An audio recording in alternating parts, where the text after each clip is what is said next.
मध्य प्रदेश चुनाव में दोस्तों बीजेपी की उल्टी गिनती शुरू हो गई है। मोदी के प्रचार का कोई असर नहीं हो रहा।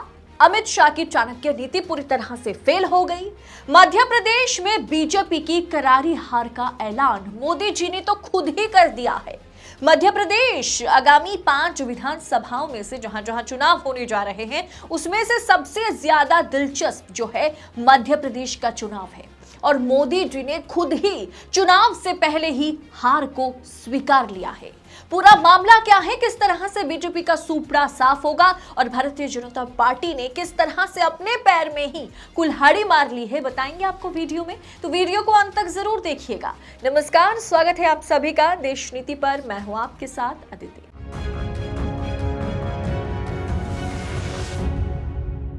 देश नीति केवल सच्ची और पक्की खबरें। मध्य प्रदेश चुनाव दोस्तों, राहुल गांधी क्या, विपक्ष क्या, गोदी मीडिया क्या, बीजेपी से लेकर के अमित शाह और मोदी जी को भी पता चल चुका है कि मध्य प्रदेश से बीजेपी को जाने का वक्त आ चुका है। यानी बीजेपी जो है अब उसका सुपड़ा साफ होगा। यानी शिवराज सिंह चौहान को सत्ता खाली करनी पड़ेगी। अमित शाह और मोदी जी के मन में किस तरह का डर पैदा हुआ है, जी हां दोस्तों, किस तरह का डर पैदा हुआ है चुनाव को लेकर के, उसका खुलासा मोदी और शाह ने खुद ही कर दिया। 25 सितंबर को मोदी जी मध्य प्रदेश का दौरा करते हैं। उसी दिन भाजपा उम्मीदवारों की दूसरी लिस्ट जारी भी कर दी जाती है। लेकिन इस लिस्ट में बड़ा खेल हो जाता है। इस लिस्ट ने मोदी शाह के मन में चुनावी हार को लेकर के जो भय है उसे उजागर कर दिया। भाजपा ने केंद्रीय मंत्रियों को मैदान में उतार दिया दोस्तों। जी हां, जो मंत्री देश संभाल रहे हैं, दिल्ली में हैं, केंद्र संभाल रहे हैं, उन मंत्रियों को जो है एक तरह से मोदी जी ने विधानसभा में भेज दिया। विधानसभा के चुनाव लड़ने के लिए उन्होंने भेज दिया। माना जाता है कि जिन मंत्रियों को सरकार केंद्र से हटाना चाहती है, उन्हें भाजपा राज्य में धकेल देती है। और वही काम भारतीय जनता पार्टी की सरकार, खासकर मोदी और शाह, क्योंकि भाजपा में पत्ता भी बिना अमित शाह या खासकर मोदी जी के इशारे के अलावा हिलती तक नहीं है। ऐसे में मोदी जी के इशारे पर ही इन 3 केंद्रीय मंत्रियों को जो है एक तरह से मध्य प्रदेश विधानसभा चुनाव में धकेला गया। लेकिन ऐसे नेताओं को अक्सर हार का सामना करना पड़ता है। 18 सालों में मध्य प्रदेश को भाजपा की सरकार ने बर्बादी की कगार पर पहुंचा दिया, जैसा आरोप लगातार विपक्ष यानी कांग्रेस लगा रही है। ये बात प्रदेश की जनता के साथ साथ भाजपा का जो केंद्रीय नेतृत्व है वो भी जान रहा है। हमने देखा किस तरह से कर्नाटक में जब कमीशन खोरी वाली सरकार पर बात आई, जब बात करप्शन पर आई, घोटाले पर आई, तो किस तरह से कर्नाटक में जो है भाजपा की अच्छी खासी पकड़ थी और भाजपा पूरी तरह से हार गई, सत्ता से हाथ धोना पड़ा। वही अब जो है मध्य प्रदेश में हो सकता है या होने जा रहा है। मध्य प्रदेश में किस तरह से करप्शन और घोटाले पर 50% कमीशन पर, ठीक कर्नाटक में जिस तरह से बीजेपी घिर गई थी, बीजेपी की सरकार घिर गई थी, वही हाल अब मध्य प्रदेश में है।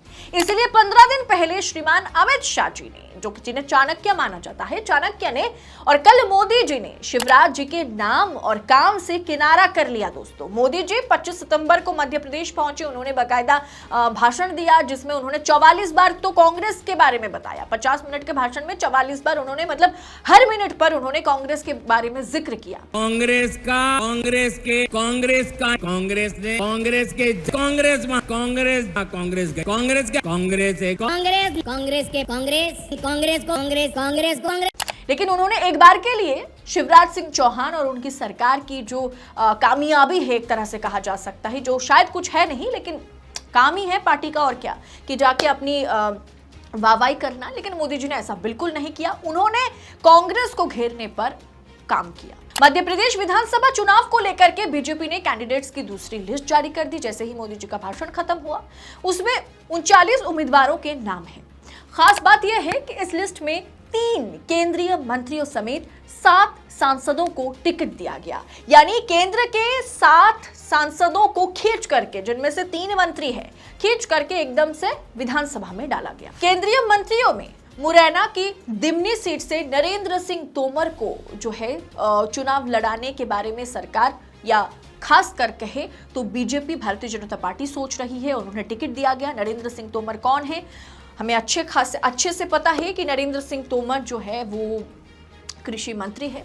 वहीं नरसिंहपुर से प्रहलाद पटेल और निवास से फग्गन सिंह कुलस्ते को प्रत्याशी बनाया गया। वहीं बीजेपी महासचिव कैलाश विजयवर्गीय को इंदौर विधानसभा 1 से टिकट दिया गया।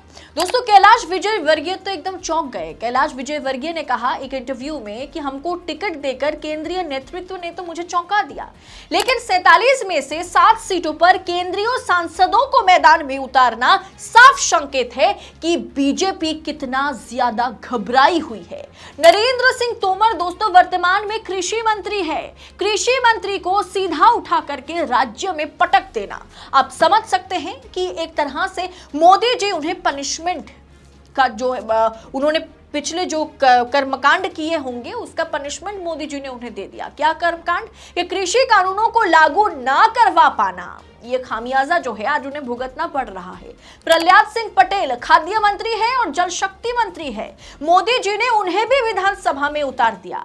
Faggan Singh Kulaste rural development minister है, यानी ग्रामीण विकास मंत्री है। ये सारे पद बहुत महत्वपूर्ण हैं और सभी मंत्रियों को उठा करके भाजपा ने कैबिनेट मिनिस्ट्री से हटा करके मध्य प्रदेश चुनाव लड़ने के लिए भेज दिया। इसके अलावा राकेश सिंह सांसद है, रीति पाठक सांसद है, गणेश सिंह सांसद है और साथ ही साथ उदय प्रताप सिंह सांसद है। कैलाश विजयवर्गीय तो महासचिव है। इस पर मध्य प्रदेश के पूर्व सीएम कमलनाथ ने ट्वीट करते हुए मजाकिया अंदाज में लिखा कि दूसरी लिस्ट पर एक ही बात फिट है, नाम बड़े और दर्शन छोटे। भाजपा ने मध्य प्रदेश में अपने सांसदों को विधानसभा की टिकट देकर साबित कर दिया कि भाजपा ना तो 2023 के विधानसभा चुनाव में जीत रही है और ना ही 2024 के लोकसभा चुनाव में। इसका सीधा अर्थ यह है कि वे मान चुकी है कि एक पार्टी के रूप में तो वो इतना बदनाम हो चुकी है कि चुनाव नहीं जीत रही है, तो फिर क्यों ना तथाकथित बड़े नामों पर ही दांव लगाकर देखा जाए। अपने को दुनिया की सबसे बड़ी पार्टी कहने वाली भाजपा को अब आज ये दिन देखना पड़ रहा है कि उसको लड़वाने के लिए उम्मीदवार ही नहीं मिल रहे, फिर वोट देने वाले कहां से मिलेंगे। भाजपा आत्मविश्वास की कमी के संकट काल से जूझ रही है। अब की बार भाजपा अपने सबसे बड़े गढ़ में सबसे बड़ी हार देखेगी। कांग्रेस भाजपा से दुगनी सीट जीतने जा रही है। भाजपा की डबल इंजन सरकार डबल हार की ओर बढ़ रही है। तो वहीं 230 में से पहली बार दोस्तों जरा आप सोचने की कोशिश कीजिए कि भारतीय जनता पार्टी जो कि सबसे बड़ी पार्टी मानी जाती है या भारतीय जनता पार्टी एक तरह से दावा करती है, उस पार्टी के पास विधानसभा चुनाव लड़ने के लिए मध्य प्रदेश जैसे राज्य में जहां उनकी बकायदा सरकार है और पहले भी सरकार रही, इसके बावजूद भी उनके पास नेतृत्व की इतनी कमी है। नेतृत्व है ही नहीं, विधायक जिनको वो चुनाव लड़ाकर जिता सके ऐसा है ही नहीं कि दूसरी लिस्ट में 39 में से 7 केंद्रीय सांसदों को उन्हें मैदान में उतारना पड़ गया। तो वहीं 230 में से पहली और दूसरी लिस्ट मिलाकर के 78 सीटों में उम्मीदवारों का ऐलान हो गया। इसमें ज्योतिरादित्य सिंधिया का नाम नहीं है। ज्योतिरादित्य सिंधिया पर कांग्रेस ने बड़े मजाकिया अंदाज में तंज कसा, कहा कि बीजेपी ने सरपंच पद के लिए कुछ लोगों को रिजर्व करके रखा है, श्रीमंत से लेके श्री तक, जिसमें लगता है सिंधिया शामिल है। तो वहीं कांग्रेस नेता रणदीप सिंह सुरजेवाला कहते हैं कि मध्य प्रदेश में बीजेपी की दूसरी लिस्ट का सच क्या है। 1 मंत्री, 3 केंद्रीय मंत्री सहित 7 सांसद, 1 राष्ट्रीय महासचिव, मगर फिर भी सत्ता नहीं बचा पाएगी। बढ़ाइए हाथ, पहले मध्य प्रदेश फिर पूरा देश, आ रही है कांग्रेस। दोस्तों आपको याद होगा कि भाजपा ने पश्चिम बंगाल में केंद्रीय मंत्रियों की फौज उतारी थी। प्रचार के लिए सभी केंद्रीय मंत्री बंगाल को अपना सेकंड होम बना लिए थे और कैबिनेट मंत्री रहे, भाजपा के सांसद रहे बाबुल सुप्रियो को भी मैदान में उतारा गया था विधायकी चुनाव लड़ने के लिए। लेकिन विधानसभा चुनाव में कैबिनेट मंत्री और भाजपा सांसद को उतारने के बावजूद भी वो विधायक की चुनाव हार गए, जीत नहीं पाए और आज वही हाल भाजपा का मध्य प्रदेश में है। राहुल गांधी भले ही राजस्थान को लेकर के चिंता जताते हुए नजर आए थे, लेकिन मध्य प्रदेश के लिए उन्होंने एकदम डंके की चोट पर कह दिया है कि मध्य प्रदेश से भाजपा का सूपड़ा साफ होगा और मध्य प्रदेश में कांग्रेस आ रही है। बाकी तमाम ओपिनियन पोल ने साफ कर दिया कि मुख्यमंत्री, तमाम तरह के सांसद, तमाम 3 केंद्रीय मंत्री को उतारने के बावजूद भी Bharatiya Janata party opinion poll में हार का सामना कर रही है। ओपिनियन पोल ने साफ कर दिया कि मध्य प्रदेश में डबल इंजन की सरकार का एक इंजन अलग होने वाला है। ऐसे में आप हमें बताइए ना, मध्य प्रदेश की राजनीतिक समीकरण और मोदी शाह के भीतर का जो डर है, क्या आपको लगता है उम्मीदवारों की दूसरी लिस्ट में वही डर दिखाई दे रही है? आप अपनी राय कमेंट कर जरूर लिखें और बाकी देश नीति की ऐसी बेबाक और बेखौफ पत्रकारिता को अपना भरपूर सपोर्ट दें, क्योंकि आप जितना हमें सपोर्ट करेंगे हम आजाद मीडिया को जिंदा रख पाएंगे। बाकी राजनीति और राजनेताओं से जुड़ी तमाम खबरों के लिए चैनल को सब्सक्राइब कर ले। सामने 5 राज्य में चुनाव होने जा रहे हैं, मध्य प्रदेश, छत्तीसगढ़ और राजस्थान।